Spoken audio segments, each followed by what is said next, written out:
If you're like most of us, you keep track of your monthly utility expenses, and when there's a sudden increase in those monthly charges, you want to get to the bottom of it.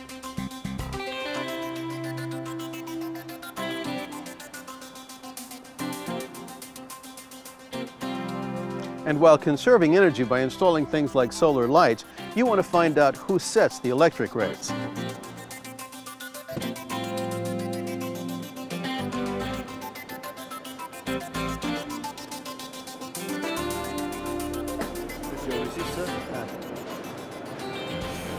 Likewise, you want to help protesting a limo company for charging more than the quoted rate.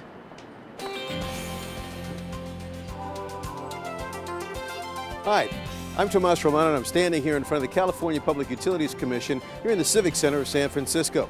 This is where you can get answers to your questions about your utility bill or a complaint about a passenger transportation company or phone company, and learn about key issues affecting us here in California.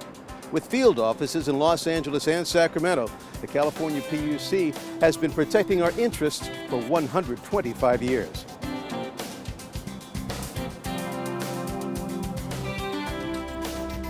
When the California legislature first created the State Railroad Commission, it was to ensure that our modern means of transportation, which were railroads at the time, charged reasonable rates. That allowed more folks to travel and the state to grow. Since then, California residents and business owners have benefited from an active state regulatory body. That board eventually became the California Public Utilities Commission. From consumer protection and education to advancing clean energy initiatives and safety standards and safeguarding our public utility system, the CPUC has helped ensure our quality of life. Come, find out how the CPUC serves our needs, residents and business owners alike.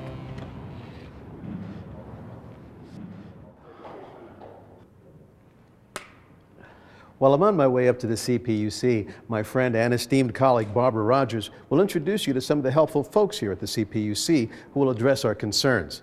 I'll join you later. Take it away, Barbara. Thank you, Tomas, and welcome everyone.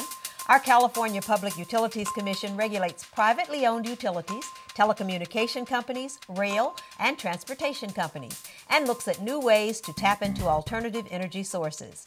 It's a lot of exciting work, and while we can't expand on all of these areas in an hour DVD, we want to give you an overview of what the CPUC does and ways to lend your voice to its decision-making process.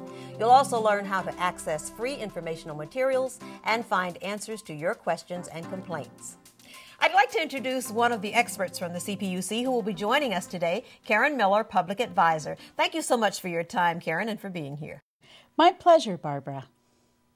Well, let's begin with Tomas's questions about utility bills and transportation service. What do Californians do with these kinds of problems? A good place to start for information is our website, which is cpuc.ca.gov. You can scroll through some highlights on there, such as online documents, lots of consumer information, low-income programs. You can file a complaint.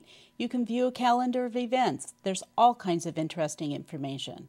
You can also look into our innovative programs like renewable energy, water regulation, the California Solar Initiative, communication services for the deaf and disabled, and our TEAM program, which helps consumers solve complaints in other languages.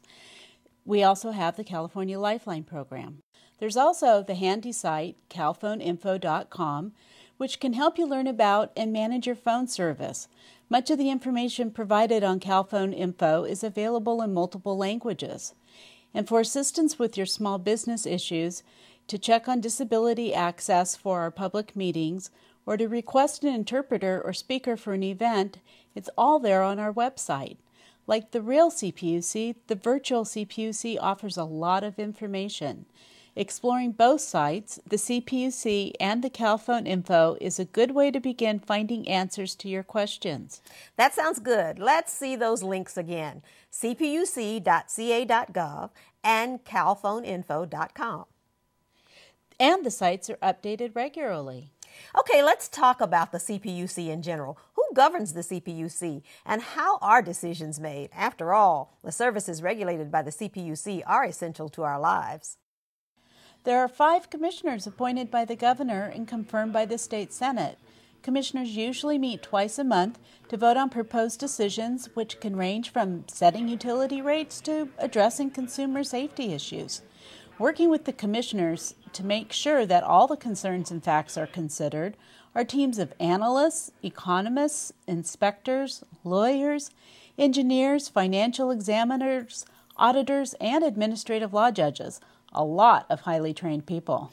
Wow, that is a lot of people who are involved. Well, California is a big state, ranked in the world's top 10 economies, and we have complex and growing needs. And as our workforce and our energy demands increase, the CPUC is dedicated to upholding safety standards, fair utility rates, anti-fraud measures, and preparing for the future. We're also very committed to helping you find answers to questions and resolve complaints. So how can the public get involved? Well, to ensure that consumers are able to voice concerns about issues before the Commission, we hold public participation hearings, which are free to attend and are held throughout the state. And for those individuals or groups who can't afford to participate in a formal hearing and whose input could make a substantial contribution to a decision, they may apply for compensation through the Intervenor Compensation Program. So this program encourages greater participation in the CPUC's decision-making. Yes, and it's been really successful. A lot of exciting work indeed. Thank you for your time, Karen. My pleasure, Barbara. And thank you for your interest. To continue finding answers to your questions, select the main menu of the DVD and access specific chapters. I'm Barbara Rogers, looking forward to seeing you soon. And I'm Tomas Roman with a lot of great information from the CPUC. Join me in the next chapters as we continue to pursue ways to help you resolve your problems and complaints.